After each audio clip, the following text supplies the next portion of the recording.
President Trump just gave a speech to the nation. I was a little worried that he was going to declare a bigger war. He didn't. Good. Okay. So instead, he talked about the elections as they said he would. And he says he has shocking revelations, 5 different things that they've put up on the White House website. And it turns out, this is like the Scooby-Doo moment when they take the mask off. You know who it was? Israel. Just kidding. Of course not. They would never admit that. It was China. It was China all along. It was Agatha all along. Okay, so now we haven't seen any of the evidence because they just put it up tonight as he was giving the speech. So obviously we'll analyze it. We'll do our due diligence and report back to you. When is the Young Turks? You guys know it's live at 6 o'clock Eastern every time. Monday through Friday on YouTube and so many other places. So we'll do that for you guys tomorrow for sure, right? So I can't comment on things I haven't seen yet, but I do have the context of Trump's previous allegations connected to these allegations, and I have the context of the rest of the speech. So I'll get to that. So first of all, the context of Trump overall, again displayed in this speech, is he's a massive pathological liar. So the chances of any of this being true is very unlikely. He starts the speech with, we were a mess before, we weren't winning, and we had transgender for everyone. I don't know that that's a category of lie. It's more a category of, I don't know what the hell you're talking about. I don't believe everyone in the country was trans at that point, but okay.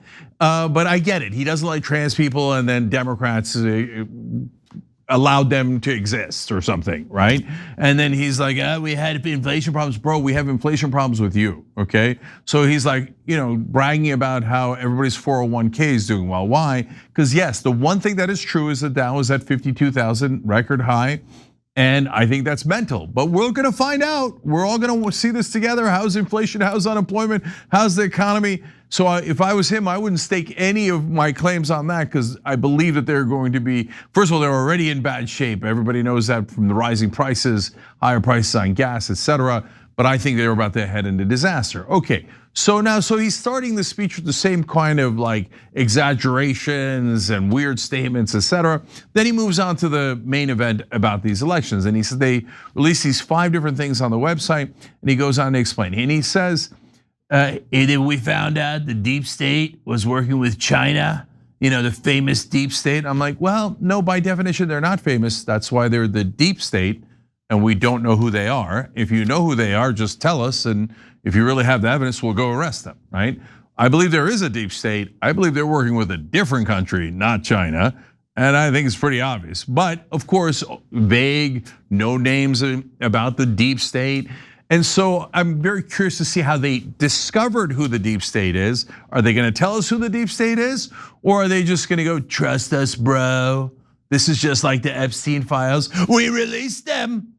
Did you? Okay, so we'll find out. And he says, they had techniques that you could never detect. So then how did we detect them? I don't know. There was one part that was relatively true, right? So when he talked about, hey, in 2020, Venezuelans, Maduro's government cheated in their elections. Yeah, that's very believable, right? And they had these outlandish results. I forget if he won by 95% or 97%. All these dictators do that, right? Okay, but bro, we're not Venezuela, we're America. So okay, yes, Venezuela had fake elections, so did Russia, so did a lot of countries. And I mean, I don't know if he's trying to connect it to the previous theory they had. And the previous theory was that the ghost of Hugo Chavez had rigged our elections. I don't know if that's why he's bringing Venezuela back up, because when they started talking about how Hugo Chavez rigged elections, everybody was like, I don't know if you know this, but he's dead. He's been dead for quite some time. Like, yeah, he rigged them before he died. Okay, so like none of that ever made any sense. Guys, look, I don't know what camp you're in if you're watching this. So the left and the independents generally know this.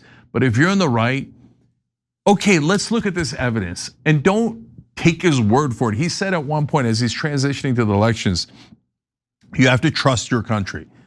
Yeah, trust me, bro, is not a real policy. Okay, we're gonna look at the evidence and and don't tell me that you kind of have the evidence and make these big giant jumps and say, well, There's someone who said that China, Russia, and North Korea might want to interfere in our elections. Well, that's believable. Yes, but did they, right? So he laid out and then he said, if there's no trust, there's no greatness. I totally agree. And guys, you have to understand this, is if you're on the right in that camp and you think 2020 was rigged or whatever, remember progressives are super worried about elections being rigged because ain't nobody gonna rig an election for progressives to win. Okay, because we're against the establishment. We're against the uniparty, have been from day one. They hate Bernie Sanders more than they hate anybody, right? So if any election is gonna get rigged, it's gonna get rigged against us. And unlike the right, we also have very little power historically in this country. And so I'd be the first person ecstatic if we can verify all the votes. And if you could show me a way to verify the votes, again, I'd be thrilled with that, right?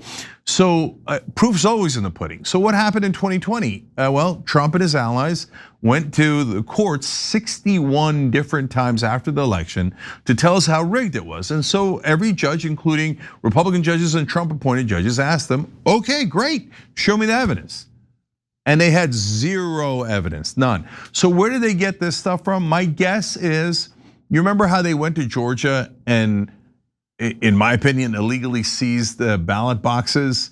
And then we could debate, whether that's illegal or not. But Tulsi Gabbard went down, if you remember. And so what we're worried about is that they grab those ballot boxes, change things afterwards, and then say, see, we told you, we found the thing that we put in there. Now, again, I don't know if that's the case. We haven't seen the actual evidence.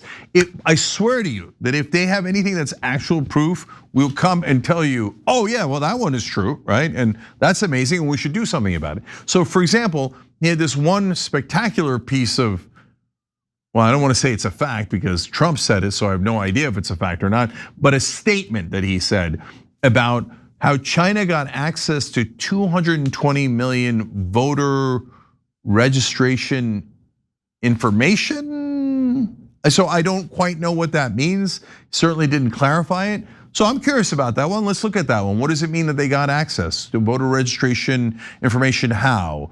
And most importantly, did they do anything with it? Now, if you have real evidence verified by, all the experts or some of the experts. And by the way, the internet catches everything. So you're watching this online very likely.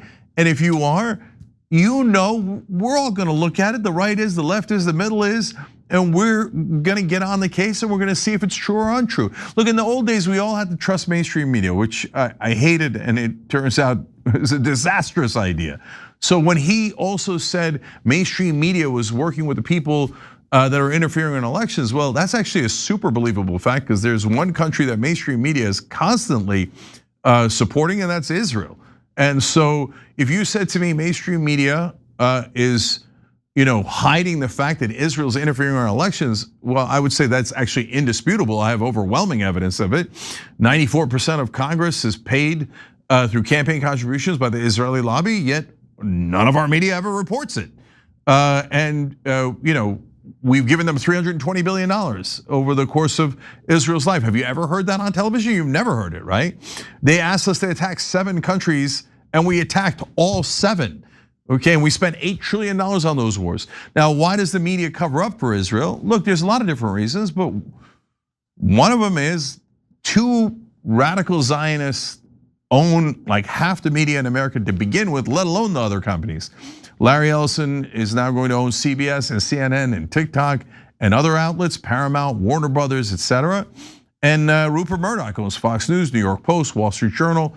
And again, this is not connected to religion. Murdoch's not Jewish, but they are united in being radical Zionists. And they are every media organization that Rupert Murdoch's ever run has always supported Israel 200%, and every war that Israel wanted. So I don't know what Murdoch's motivations are. I probably could guess at Ellison's, but it's okay either way. At least those are real facts. We know that they've funded politicians who support Israel. We can show you all of those data points and prove our case.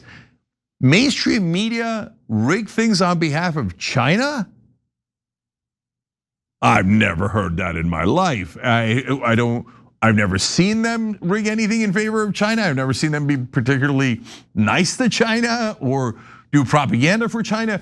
If you've got the evidence, I'm all ears, because I don't like mainstream media. I don't trust mainstream media. I'm ready to hear it, but that would be shocking. So I think what's happening here, guys, is a twofer, right? This is two squirrels for the price of one, okay? One is, I won the elections in 2020. We took some ballot boxes and said it was the Chinese and Maduro / the ghost of Hugo Chavez, and trust me, bro, right? So, and one is, of course, Trump's ego about 2020, but more importantly in that bucket, I'm super worried about what they're going to try to do around the upcoming elections, because I'll come to back to the second squirrel in a second, but in this case, he accidentally kind of said things that I'm worried about. He said that the elections could be vulnerable. Look, I don't want them to be vulnerable, and he said, they could easily say that something went wrong, and I'm like, you could say that. And I'm worried about what fake laws that he thinks we need that he's going to try to push. So if he's just trying to push through the SAVE Act, that's fine. It's not going to make it through. It's going to get filibustered. The Republicans in the Senate aren't really for it either. Guys, the SAVE Act, by the way, you want to know why the Republicans? Because the Republicans grow a conscience and they want to save our democracy? No. Number one, they really do have trouble with the filibuster. But number two, what the knucklehead doesn't get, Donald Trump, is, so the two ways you would verify your vote, let alone all the other random stuff they have in the SAVE Act having nothing to do with voting. So there's a bunch of garbage in there that they're trying to sneak through. You should learn about that. But let's keep it to about the voting tonight. They said the two ways you can prove it is a passport, but 50% of the country doesn't have a passport. In fact, a lot less Republicans have passports or a birth certificate, but about 20% of the country doesn't have or can't find their birth certificate. So you would be disenfranchising a gigantic percentage of the voters in America. They would go to vote and they'd be like, okay, where's your birth certificate or passport? And they'd be like, what, right? And they couldn't find it in time. So part of the reason the Republican senators are against it is because it actually affects Republicans a lot. But Trump is so obsessed that he's like, I don't care. Like, I mean, mail-in voting is a great example. He's like, mail-in voting is evil. Everybody who does it is cheating. Bro, you do it.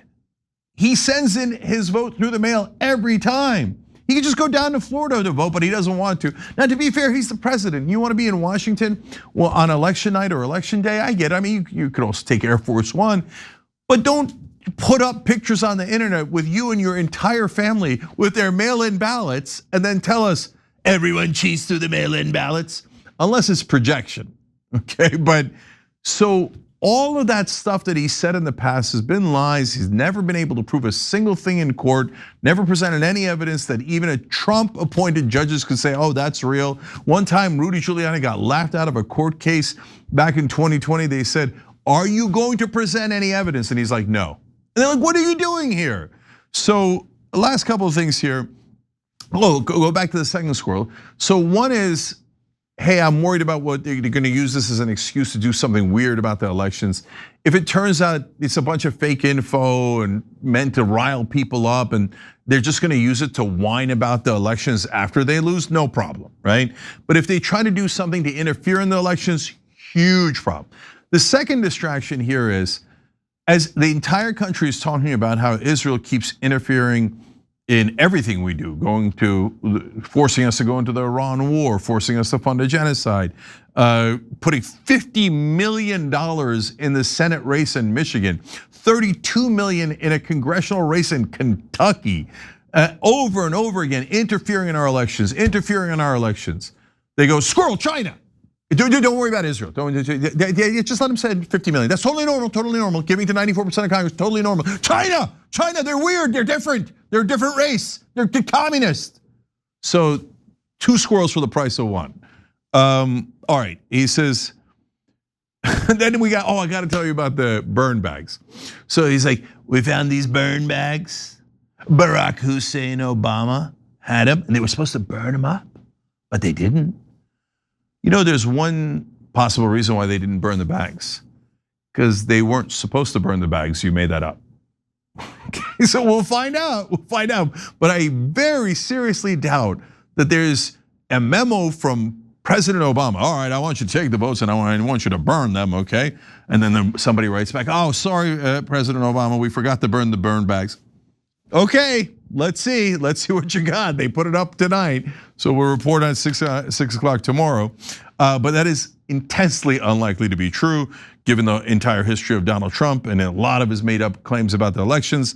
So there's one thing in there that, other than the Venezuela election that could be true. He said, oh, we found out that there's some canvassers did some voter registrations that weren't true, and they were getting gift cards for however many people that they signed up.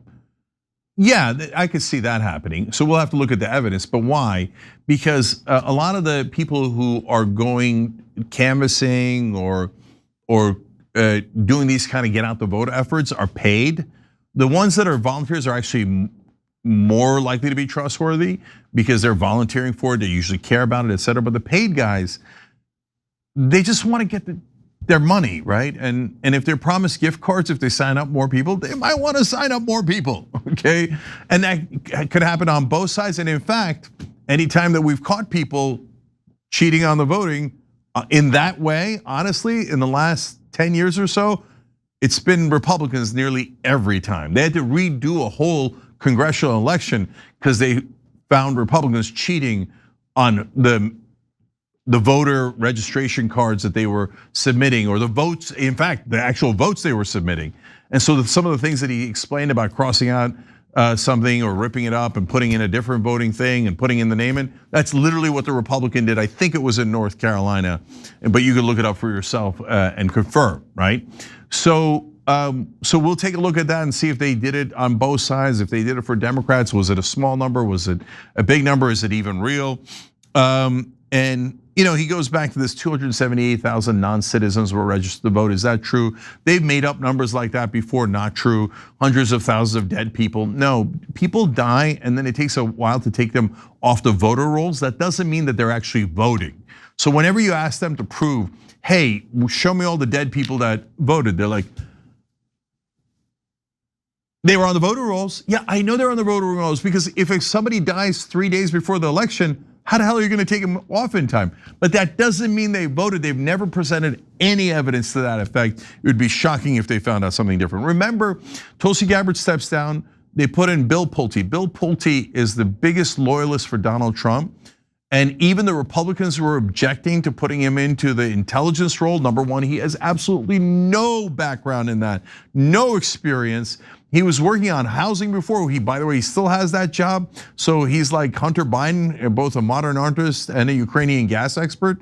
So Bill Pulte is a housing expert, plus intelligence expert, plus he found this stuff on the voting registration problems. No, there's one piece of expertise Bill Pulte has, and that's kissing Donald Trump's ass. So that is very likely what happened here with this loyalist, with a bunch of things that are very likely to be made up. Again, we will investigate. We won't assume it. We'll look at the actual things that they have released. I would be shocked if it was true. And finally, he mentioned the California elections. Look, guys, California elections are super frustrating. How long they take to count the votes are frustrating. I believe that when I ran for Congress, they never finished the count. Last I checked, only 70% had been counted, and that was 6 years ago. So I'm not the guy who says, oh, California is doing a great job in the voting process. But it's one thing to say they take way too long because of the mail-in votes being counted too slowly. It's another thing to say that means they cheated. No, you have to show evidence that they cheated.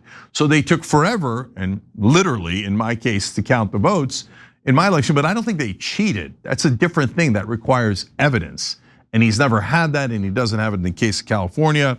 So it's easy to rile people up saying, hey, the other side is cheating.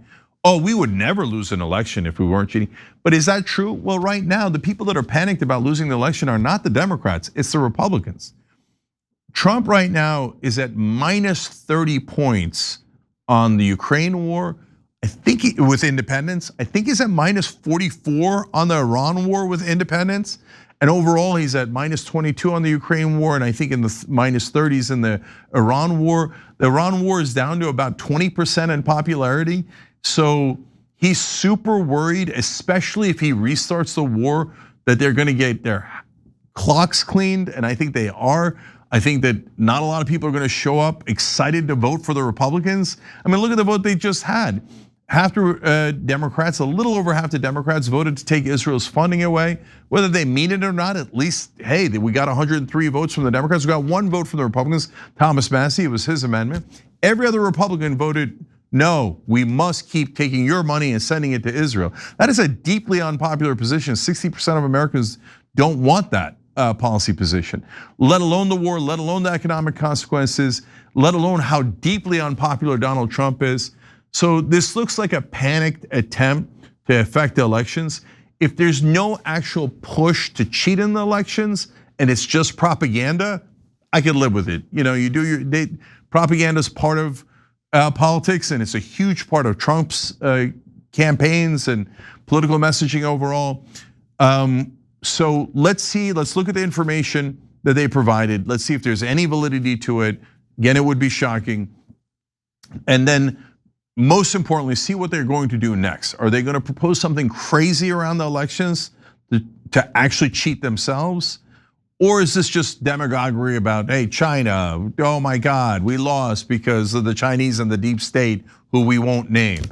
And finally, he mentioned the presidential daily briefing, and he said, it turns out they changed the presidential daily briefing. We have that one. We have the quote of them saying they changed it. Yeah. We reported on that too. They changed it because Trump, in his first term, refused to read past the page. When you have a president who's deeply ignorant, you have to unfortunately tailor it around him. And in fact, they had to add more pictures to get his attention, and they had to put his own name into the document more because he likes to see his name. So he's like, oh, Donald Trump, I'll read that part. Oh, Trump again, I'll read that part. Okay, but did they change it to withhold evidence about China rigging the elections against them?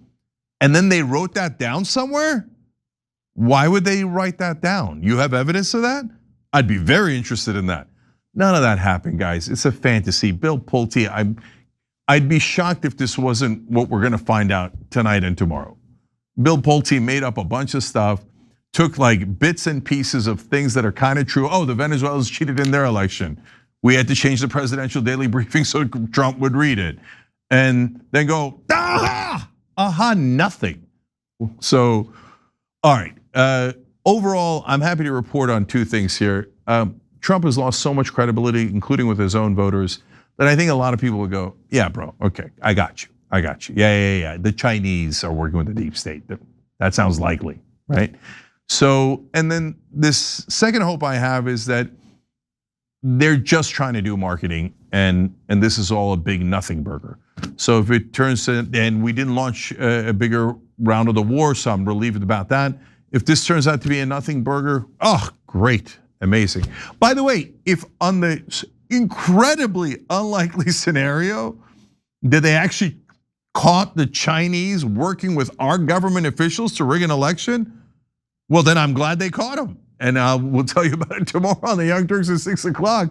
And I don't want the Chinese rigging elections. I don't want the Israelis rigging elections. I don't want anybody rigging elections. And to be fair to the Israelis, no, they usually do it the legal way. We legalize bribery in this country, so they do campaign contributions, media, etc. I've never heard of them rigging elections.